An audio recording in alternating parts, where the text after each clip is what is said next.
अस्सलाम वालेकुम, मैं हूं दिन इम्तियाज़ और आप देख रहे हैं तख्ती ऑनलाइन।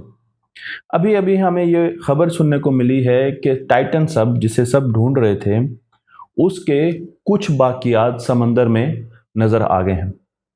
उसकी फिश टेल का एक हिस्सा नज़र आया है और उसके डोम का, उसके हल का भी हिस्से हमें नज़र आए हैं। इसका मतलब ये है कि ये सब समंदर में इम्प्लोड कर गए और इम्प्लोड करने की वजह से जितने भी मुसाफिर, जितने भी लोग सयाह इसमें मौजूद थे, उनकी वफ़ात हो गई। पहली मर्तबा अमेरिकन कोस्टल गार्ड ने हमें 22 जून को 2023 में यह बताया कि एक बहुत बड़ी कंपनी जिसे ओशन गेट कहा जाता है, उसकी एक सब जो कि एक ओशन व्हीकल है, वो लापता हो गई। इस सब में 5 अफराद सवार थे और वो टाइटैनिक की बाकियात देखने के लिए, यानी सयाह मौजूद थे और वो टाइटैनिक की बाकियात देखने के लिए जा रहे थे। यूएस कोस्टल गार्ड ने हमें यह भी बताया कि जब वो समंदर में उतरे तो उसके तकरीबन 45 मिनट, कुछ जगह पर 54 मिनट लिखा हुआ है, कुछ जगह पर 45 मिनट लिखा हुआ है, उसके बाद उनसे कम्युनिकेशन का सिलसिला ख़त्म हो गया। उन्हें पिछले गुजरे हुए इतवार की दोपहर को वापस आना था, लेकिन वो वापस ना आए और हमारा उनके साथ किसी किस्म का राब्ता नहीं। अब हमें ये मालूम है, ये बदकिस्मत खबर हमें पता चली है कि इस सब में जितने भी अफराद थे वो इस दुनिया में नहीं रहे, क्योंकि ये सब एक एक्सीडेंट का शिकार हो गए। इस वीडियो में मैं आपको बताऊंगा कि इस सब का पाथ क्या था और इस पर कितना प्रेशर एग्जर्ट हो रहा था। साइंटिफिकली इसके अंदर क्या क्या इंस्ट्रूमेंट्स मौजूद थे और किन इंस्ट्रूमेंट्स की कमी थी। मैं आपको यहाँ पर यह भी बताता चलूँ कि ये सब एक्सपेरिमेंटल एंडेवर्स के लिए, रिसर्च के लिए, सी के ओशन को मैप करने के लिए इस्तेमाल होती थी। यानी ऐसा नहीं है कि ये एक प्रूवन टेक्नोलॉजी पर बेस करती हुई सब थी। इसे सबमरीन हम बिल्कुल नहीं करेंगे, क्योंकि ये सबमरीन का एक बहुत लिमिटेड वर्जन है जो कि समंदर के अंदर जाता है। लेकिन अगर आपने नेशनल जियोग्राफिक की वीडियोस देखी हो तो वहाँ पर आपको नज़र आता है कि समंदर की तह में जो वीडियोस बनाई जाती हैं वो इसी सब से बनाई जाती थी। इस सब का इस्तेमाल किया जाता है सियाहत के पर्पजेस के लिए भी, सियाहत के लिए भी। और मैं आपको जो इलाका दिखा रहा हूँ, आप अगर एसटी जॉन से तकरीबन 700 किलोमीटर नीचे आ जाएं तो ये वो जगह है जहाँ पर टाइटैनिक की बाकियात मौजूद हैं, समंदर की तह में। और अमूमन लोग और सियाह इन बाकियात को देखने के लिए इस सब का इस्तेमाल करते हैं।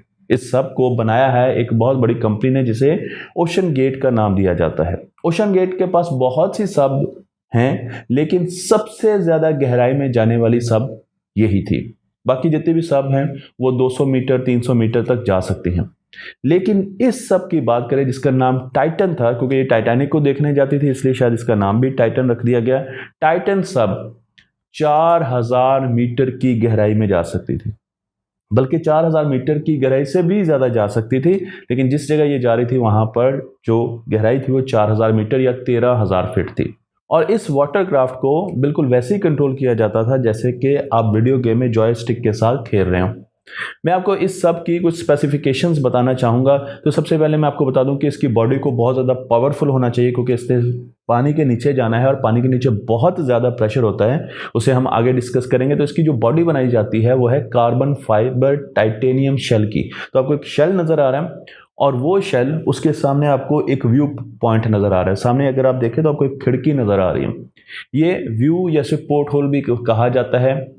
इसके ज़रिए हम बाहर देख सकते हैं और ये पूरा शेल फाइबर कार्बन टाइटेनियम से बनता है। इसकी लेंथ 6.7 मीटर है और इसकी जो हाइट है वो तकरीबन 2.5 मीटर है। लोग बड़े मुश्किलों से इसके अंदर बैठते हैं। 5 लोग इसके अंदर बैठ सकते हैं एक वक्त में। 3 नॉट्स, एरोनॉटिकल नॉट्स इसकी स्पीड है, 5 तक ये जा सकती है। मैं आपको ये भी बता दूं कि इसकी जो कैपेसिटी है वो 1 पायलट और 4 क्रू मेंबर की है। तो हमेशा 1 पायलट होगा और 4 सयाह इसके अंदर बैठेंगे। इसकी जो डेप्थ है वो 4000 से कुछ ज़्यादा है और इसमें 4 इंजन भी मौजूद हैं। जी हाँ, बिल्कुल थ्रस्टर्स लगे हुए हैं। अगर आप इसकी तस्वीर को देखें तो आपको छोटे छोटे थ्रस्टर्स नज़र आएंगे। 4 इलेक्ट्रिकल थ्रस्टर्स इसके अंदर मौजूद है। इसका मतलब ये है कि आपको पावर हर वक्त चाहिए। अगर आप पावर फेलियर की जोन में चले जाते हैं, अगर पावर फेलियर हो जाता है तो आपकी सबकी मूवमेंट रुक जाएगी। बहुत अहम पॉइंट है। तो पावर या उसका बैकअप खत्म होता है तो सब मूव नहीं कर सकती, सब वापस नहीं आ सकेगी। लाइफ सपोर्ट 96 घंटे की।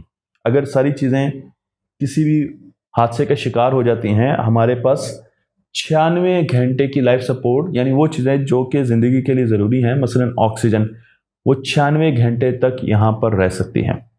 मैं अब आपको एक बड़ी आसान एग्जाम्पल के साथ बताने जा रहा हूँ कि इस सब के ऊपर प्रेशर कितना होता है। तो आप एक पानी की बोतल देख रहे हैं, पानी की बोतल पूरी भरी हुई है, और पानी की बोतल में हम अमूमन समझते हैं एक जितना प्रेशर है, लेकिन ऐसा होता नहीं है। मैंने इस पानी की बोतल में फर्ज किया 3 सुराख निकाल दिए, एक ऊपर, एक दरमियान में और एक नीचे। तो अगर आप इन सुराखों में से निकलने वाले पानी को देखें तो आपको नजर आएगा कि जो सुराख सबसे ऊपर है वहां पर प्रेशर सबसे कम है, क्योंकि वहां पे हेड सबसे कम है, हाइट सबसे कम है। जो सुराख बीच में है वहां पर पानी ज्यादा प्रेशर से बाहर निकल रहा है, और जो सुराख बिल्कुल नीचे है वहां से पानी बहुत ज्यादा प्रेशर से निकला है, क्योंकि हाइट ज्यादा है, इसलिए पानी का हेड ज्यादा है और पानी का प्रेशर बहुत ज्यादा है। तो समंदर में जो जो हम तह की तरफ जाते हैं, जब हम नीचे जाते हैं, पानी का हेड हमारे ऊपर होता है, तो प्रेशर आहिस्ता आहिस्ता बहुत ज्यादा बढ़ता जाता है। कितना प्रेशर बढ़ सकता है, मैं आपको यहाँ पर समंदर की गहराई और उसके लिहाज से प्रेशर का एक मुआवजा दिखा रहा हूँ। तो जब हम सी लेवल पर होते हैं, यानी जब हम खुश्की पर होते हैं या समंदर की तह पर होते हैं, तो उस वक्त प्रेशर होता है 15 psi, पाउंड्स पर स्क्वायर इंच। 15 तकरीबन 14.7 होता है, लेकिन आप फर्ज कीजिए 15 psi, आसानी के लिए मैं बता रहा हूं। जब मैं 10 मीटर नीचे जाऊंगा पानी में, तो ये जो प्रेशर है, जो 15 psi था, जिसे हम 1 एटमॉस्फेरिक प्रेशर भी कहते हैं, 1 एटमॉस्फेयर, ये आपने याद रखना है, ये डबल हो जाएगा, ये 2 एटमॉस्फेयर हो जाएगा। मैं अगर और नीचे चाहता जाऊं समंदर में, तो 200 मीटर पर सनलाइट खत्म हो जाती है। सूरज की रोशनी समंदर में 200 मीटर से ज़्यादा नीचे नहीं जा सकती, फिर ट्वाइलाइट का हिस्सा शुरू हो जाता है। तो वहां पर यह प्रेशर 21 एटमॉस्फेयर के बराबर हो जाता है। यानी अगर 21 को आप 15 से मल्टीप्लाई करेंगे तो आपके पास PSI आएंगे।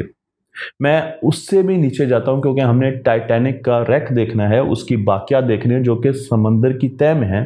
तो जब हम उस जगह पर जाते हैं, समंदर की तह में जाते हैं, जो कि मैंने आपको मैप पर दिखाई, तो 375 ATM एटमॉस्फेरिक प्रेशर हमें वहां पर नजर आता है। 375 ATM कितना प्रेशर है? अगर इसे PSI में कैलकुलेट किया जाए तो 5500, और अगर मैं 4000 की डेप्थ में जाऊं तो आप बड़े आराम से ये कैलकुलेशंस कर सकते हैं। मैंने खुद ये कैलकुलेशंस की हैं, तो आप बड़े आराम से पानी की डेंसिटी देखकर, हाइट देखकर, आराम से ये फॉर्मूले में लगाकर कैलकुलेशन कर सकते हैं। हो सकता है मैं आपको यहाँ पर शो भी करवा दूं कि ये 5800 PSI के करीब करीब प्रेशर बनता है 4000 मीटर की डेप्थ में। ये रैक 4000 मीटर की डेप्थ में नहीं था, उससे थोड़ा सा ऊपर था, लेकिन तकरीबन प्रेशर आपके पास 5500 पाउंड्स पर इंच बनता है, PSI बनता है। अब आपका सवाल ये होगा कि कितना प्रेशर है, तो मैं आपको एग्जाम्पल देने के लिए बता रहा हूं, और ये साइंटिफिकली करेक्ट फिगर्स हैं कि जब एक क्रोकोडाइल, जब एक मगरमच्छ बाइट करता है, तो उसकी जो बाइट का प्रेशर है, जो फोर्स है उसकी बाइट की, वो 3700 PSI होती है। हम बात कर रहे हैं 5500 PSI की।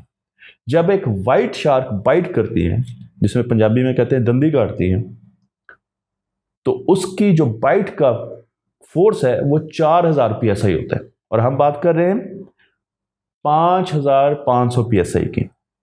ये दोनों फिगर्स मैंने साइंटिफिक अमेरिकन से ली है, बहुत बड़ा मैगजीन है।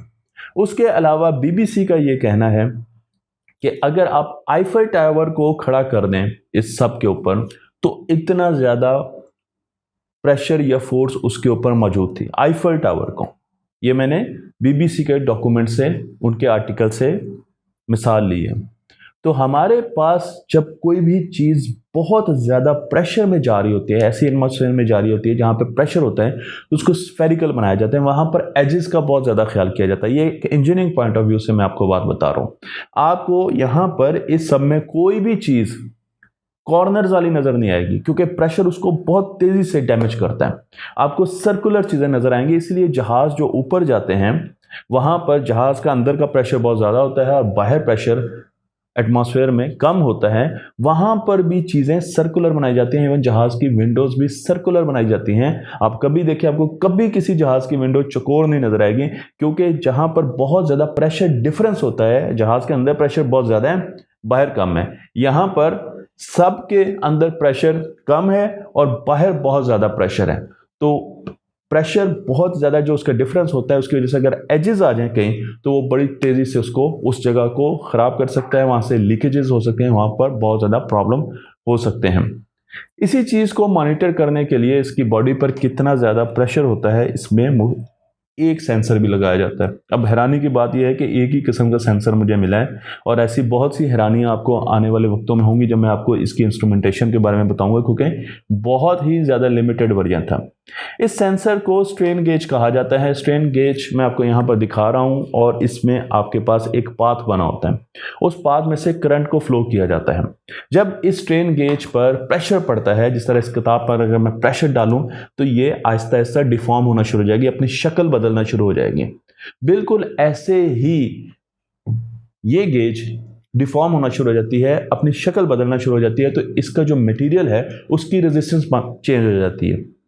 जब उसकी रेजिस्टेंस चेंज होती है तो उसमें से करंट जो गुजर रहा है उसको रेजिस्टेंस ज़्यादा मिलती है, करंट की वैल्यू कम हो जाती है, तो हमें अंदाज़ा हो जाता है कि कितना ज़्यादा प्रेशर है। अगर बहुत ज़्यादा प्रेशर होगा तो करंट की वैल्यू बहुत ज़्यादा कम होगी, अगर प्रेशर निस्बतन कम होगा तो करंट की वैल्यू भी आपको ऐसा ऐसा बढ़ना शुरू हो जाएगी, आपको नज़र आना शुरू हो जाएगी।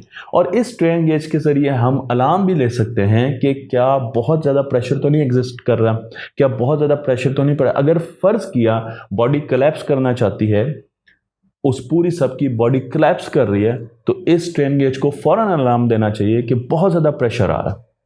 मैं आपको ये भी बता दूं कि जो बॉडी बनाई जाती है वो ऐसे मटेरियल से बनाई जाती है जो कि बहुत ज़्यादा प्रेशर को रेजिस्ट कर सकें। इसके लिए हम कार्बन फाइबर का इस्तेमाल करते हैं, और इसका जो हल है जो इसका वो कार्बन फाइबर से बनाया जाता है। और उसके साथ साथ जो मेजर कंस्ट्रक्शन की जाती है, जो मटेरियल इस्तेमाल किया जाता है, वो टाइटेनियम किया जाता है। तो हमारे पास दो डोम्स हैं, आप देख सकते हैं, दो डोम्स आपस में कनेक्टेड हैं, और टाइटेनियम इसलिए यूज़ किया जाता है क्योंकि वो बहुत ज़्यादा हाई प्रेशर को सस्टेन कर सकता है, संभाल सकता है। मैं आपको ये भी बता दूं कि इस सब के नीचे जब ये पानी की तह में जारी होती है तो इसके ऊपर एक जहाज़ और या एक बोट भी मौजूद होती है, जिसे मदरशिप कहा जाता है। और उसका काम क्या है? उसका काम ये है कि वो इसके सिग्नल को रिसीव करती है। तो जब ये नीचे जा रही होती है, ये साउंड वेव्स के ज़रिए सिग्नल को ऊपर फेंक रही होती है। वो वेव्स 2D सोनार के ज़ुमरे में भी आ सकती हैं, और वो अकूस्टिक वेव्स भी हो सकती हैं।